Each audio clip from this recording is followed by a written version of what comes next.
Welcome to Authentic Living with Roxanne, a place where we have conscious conversations about things that really matter in our lives. And now, here's your host, Roxanne Derhodge.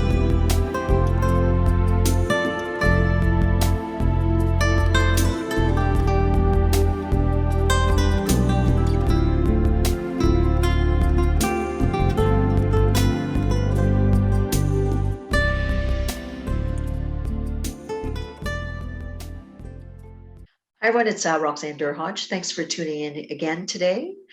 Today I have a special guest, Lori Lococo, and she lives in my little town of Niagara Falls, which I've lived for, goodness, Lori, I'm thinking over 30 years now.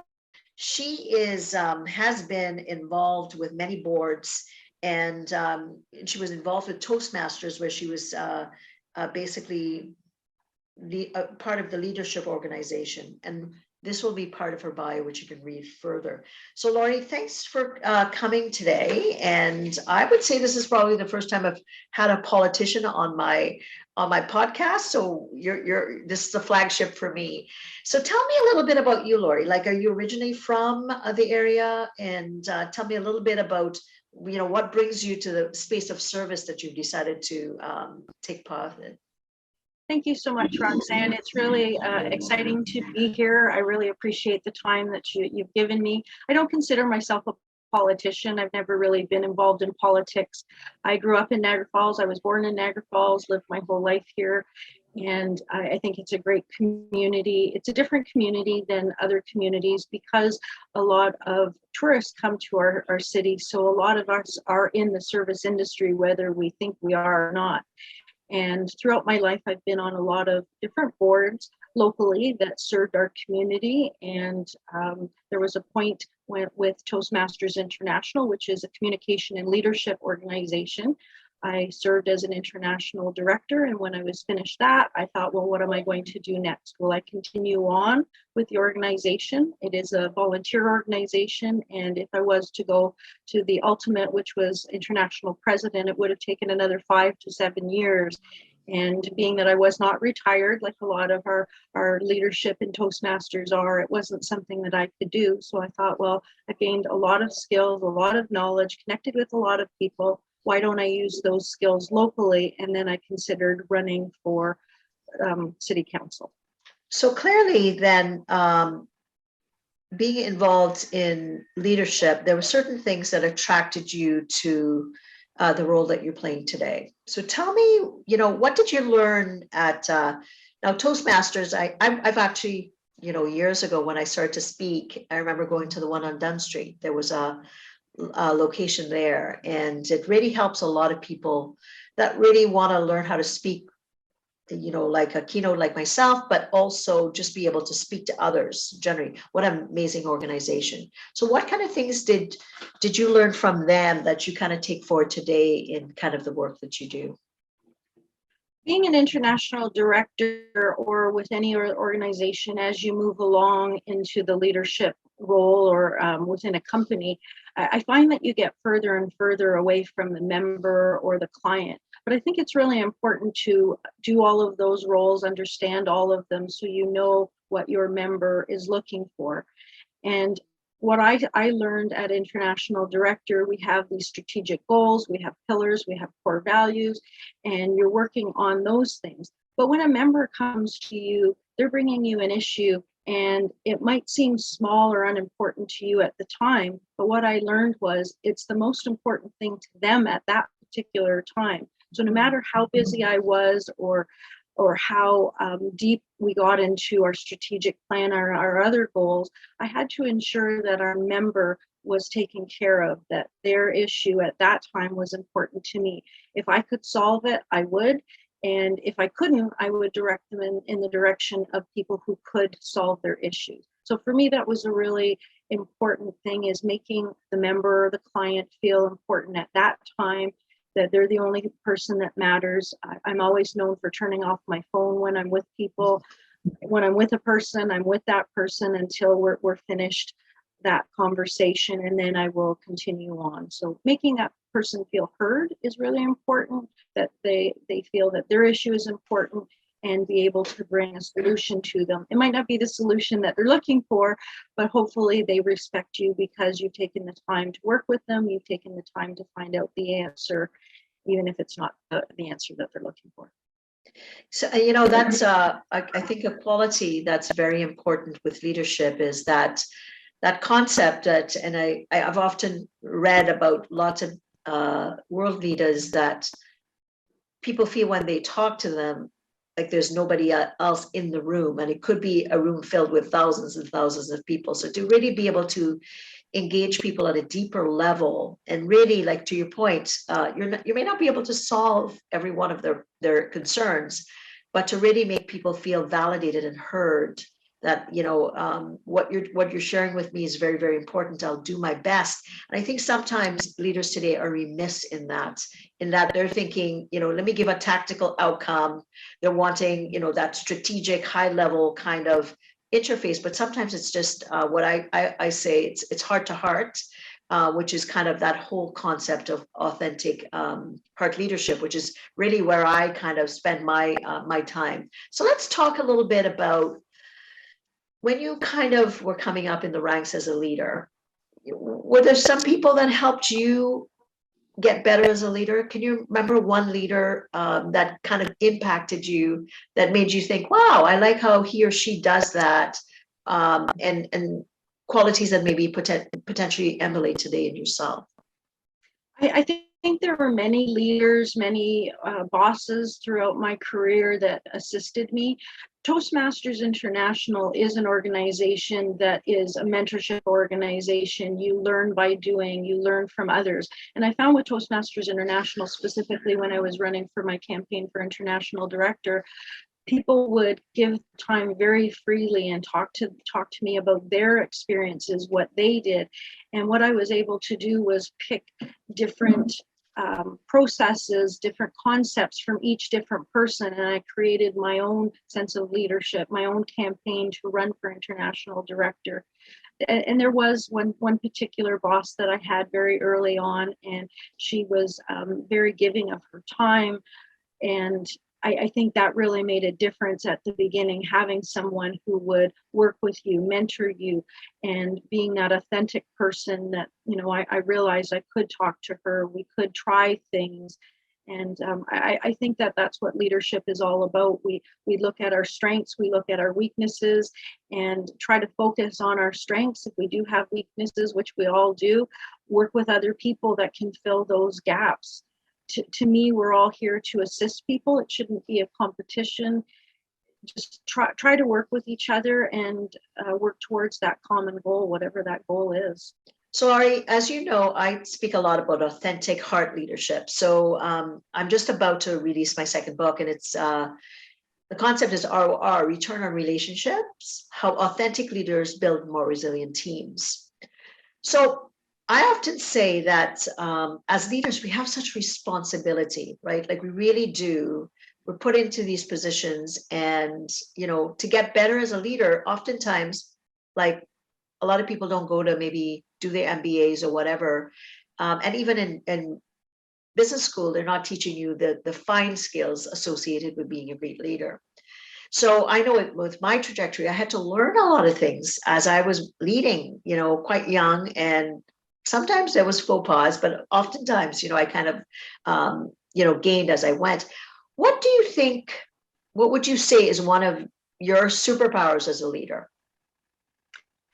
Thanks, Roxanne. I wouldn't consider it a superpower, but what I really try to focus on is the person, as we were talking about earlier. Authentic leadership to me means being yourself, being genuine, connecting with that person. And I find if you are connecting with that person and you're more genuine, the person that you are, they will be the person that they will be. So you are in turn giving them an opportunity to succeed as well. You're mentoring them, you're coaching them, because they can connect with you a lot better. If they see you being the person that you are, then they can be the person that they are. One of the traits that I have, I am an empathetic leader, and I do lead with my heart, but a lot of things are very factual and statistic-based in a lot of the things that we do. So I have to balance both of those things. One of the traits that I think if most people know me is that I'm a planner. I like planning, and I find if I can plan the bulk of the project early, really early, a lot of people know that, and I try to work out all of the kinks. I think about what could happen. What if this happens? What are we going to do? If this happens, what are we going to do? Once that planning is in place for me, then it gives me an opportunity that if there is an emergency, which there always is, something happens, then I have the opportunity to be able to deal with that emergency. I'm able to be more creative at that point because all of the foundation, all of the building blocks of the project are already in place. And that gives me the opportunity to work as things are going. I have found if I leave things later, then you're in the middle of the project and it's so hard to be creative and work on all of the products that you need to. So if I can have all of that planning done prior, get those building blocks, the foundation, then I have lots of time for the unexpected and the creativity, bringing in more people, adding all of those little things that maybe I didn't think about at the beginning, but knowing that the project is safe and moving forward. So being prepared, I think, is very key to your point, right? So your creativity comes from being prepared, so you can allow that space to really reflect. Because, I talk a lot about awareness, and, as leaders, the gift that I often say that you give to others is awareness of yourself. And then when you're aware about kind of, why do you lead? Why do you come into a place of service? And then you can really, in that awareness with the values and visions and mission, then you can kind of spread that out into who's around you. And then ultimately kind of think about, when you are no longer in the role, what is it that they will see about Lori Lococo in the future? And I think when leaders get disconnected sometimes to that vision, that space about awareness within themselves, they might go off track. But when I train leaders or speak to them, the ones that are most centered are kind of living that space, are ones that are continually spending time in awareness for themselves. Now I'm going to assume that when you were at Toastmasters, at times you would have dealt with people that were not so happy or maybe had issues. How do you approach issues when there's someone that's maybe a bit out of sorts or disgruntled with your leadership style? I think this opportunity comes up in whatever you do within Toastmasters International, all the different levels that I was at, or even at City Council. Again, going back to making the person feel heard, making the person feel that their issue is important. And one of the things someone told me very early in my Toastmasters career was that sometimes the squeaky wheel in front of you is not how everyone feels. You might hear that issue over and over again from a handful of people, but that might not be how everyone feels. At that time, we were serving 4,000 people in Ontario, and that leader said to me, you have to make decisions based on 4,000 people, not just the two loud people who are in front of you. So we would have to look at what were our goals, what were our pillars, and what were our core values. If it wasn't working towards those, what that individual person or couple people were thinking maybe not be the best thing for all of the group. And I think that's the same with being in city council or leadership. We have many different races, genders, ethnicities, religions. You have so many different people, and especially with Toastmasters and living in a community, you have people from all around the world that have different ideas, different perspectives. And I learned there's always a phrase, things are, there's two sides to every story. I think when you get into leadership, you find that there's way more than two sides. There are many different perspectives, and it's not just yes or no, or black or white, or right or wrong. There's so many different perspectives, and you have to evaluate those perspectives to see what is the decision that you're making. Are you making it for a handful of people? Are you making it for the community at large? So that's really important when you're evaluating how you're going to move forward with the decisions. How many people is that going to impact? especially with city council, you're using taxpayers' money. Mhm. And it's really important that you really think about how that money is being used, who's going to benefit from it. And those are some things that are challenges. You know, you have a lot of different perspectives, and how do you make that decision? Of course, and not being reactive as well, you know, kind of being, I talk a lot about balanced processing, which is a concept in authentic leadership, which is, you look at all the variables at any given point, and you use yourself as an anchor to say, I need to remember what is in the best interest of most, which is basically what you're deciding. And, we're all human beings. We have busier days or a lot coming at us, but to really go back to that anchor point to say, okay, right now I'm tired. I haven't eaten today, or I haven't taken a break, maybe to kind of give yourself that space to, take care of yourself and then come back to the decision, versus being in that kind of tumbleweed sometimes, which we all get into when our days get going, but to go back to that center to make the best decision for all that's involved. So, and of course, I'm one of your constituents, so I get it, right? Because I want to think that I am as valuable as everybody else, out there. And I know with Niagara that, there's been such an influx of people coming into Niagara. Now there's a lot more diversity. There's a lot more different perspectives. But of course, recognizing that and adjusting to that becomes important, because with innovation, there's different perspectives, and understanding that allows you to kind of listen and feed back to people what they're needing to hear as a counselor. Yes, you brought up about diversity. I think it's always important whenever you're on a team or a council or a leadership organization that you have diversity at the table, because if you have all of the same people at the table making the decisions, their experience is usually the same. Their ideas, perspectives are usually the same. And that's why it's important to have a diversification at that table, so we can have different perspectives. If we all think the same, we're going to make the same decisions. And if talking about women in leadership, having more women in leadership, we have different perspectives. Having different perspectives of where you live in the world, different cultures, those are important to be at the table. And if those are not the decision makers, our constituents are not being served maybe the best that they could be, because other people are making those decisions. Absolutely, absolutely.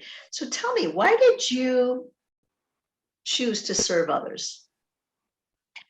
I found ever since I was a young child, I seemed to be a connector. I know a lot of different people, and everyone has a different perspective. Everyone has different goals. Everyone has different things that they can offer.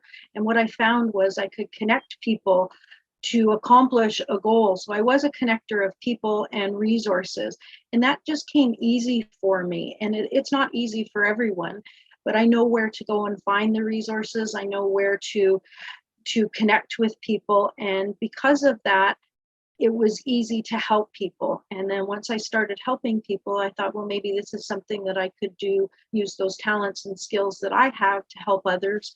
I helped people read, adults learn how to read. It was just something that I felt very accomplished if I could help somebody. And again, getting all those resources together and the information, it might not be the information that they want or the answer that they want to hear, but at least they know that you took the time, that you cared, that you went out to look for something for them. And I've always served on different boards, the Soup Kitchen, Project Share.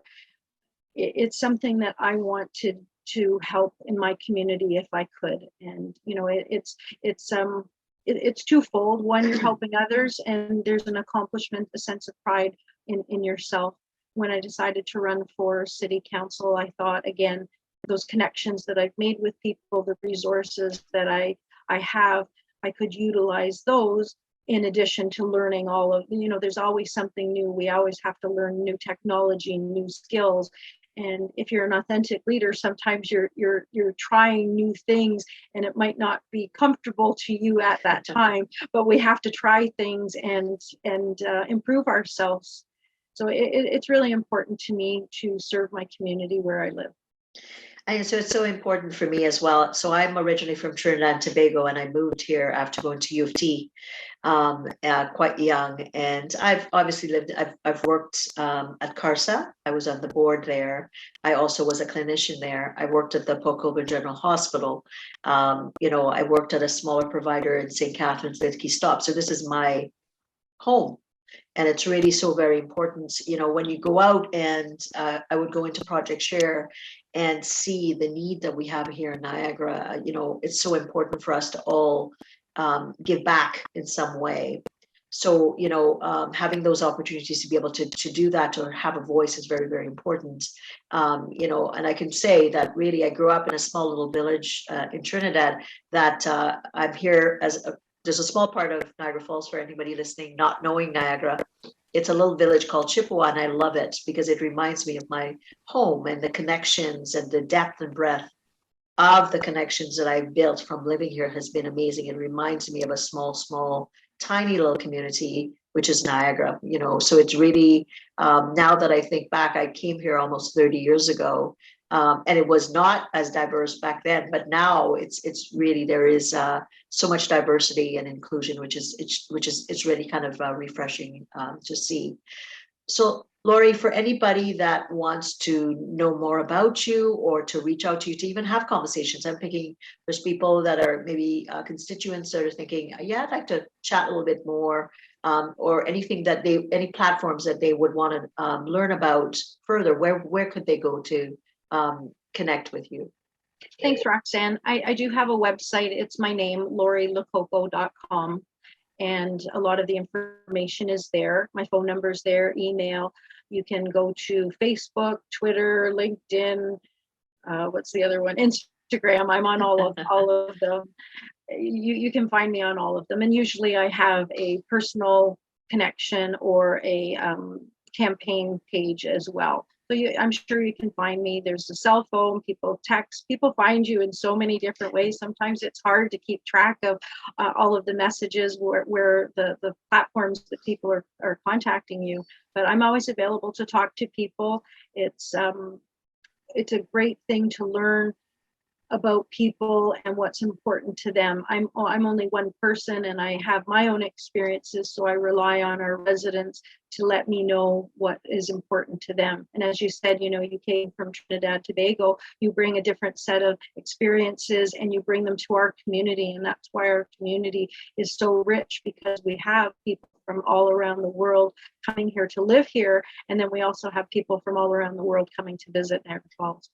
Of course, and the touch points, right? I live here, but I work internationally. I'm on the Forbes Women's Executive Council. So, Niagara, it doesn't matter where I speak or people go, where do you live? Oh my goodness, Niagara Falls. Like, everybody wants to, if they've either been here or they intend to come here. So obviously we're one of the highest attractions in the world. And for anybody listening that's international, definitely come and visit us. It's an amazing place.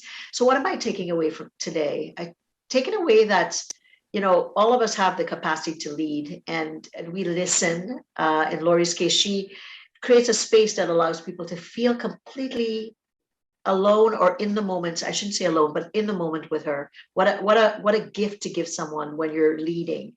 So for the leaders out there that think, I need to accentuate that more. It's just, in listening to Lori's story, or just if you're wanting to connect and understand authentic heart leadership, just go to roxannedurhodge.com/quiz. We'll send you a little bit of information. You'll know where you are, and you could get more information from there. Thanks for tuning in to Authentic Living with Roxanne, creating the space for positive, healthy change. Roxanne is a keynote speaker, psychotherapist, and coach. To work with Roxanne, visit roxannedurhodge.com/blueprint. We'll see you next time on Authentic Living with Roxanne.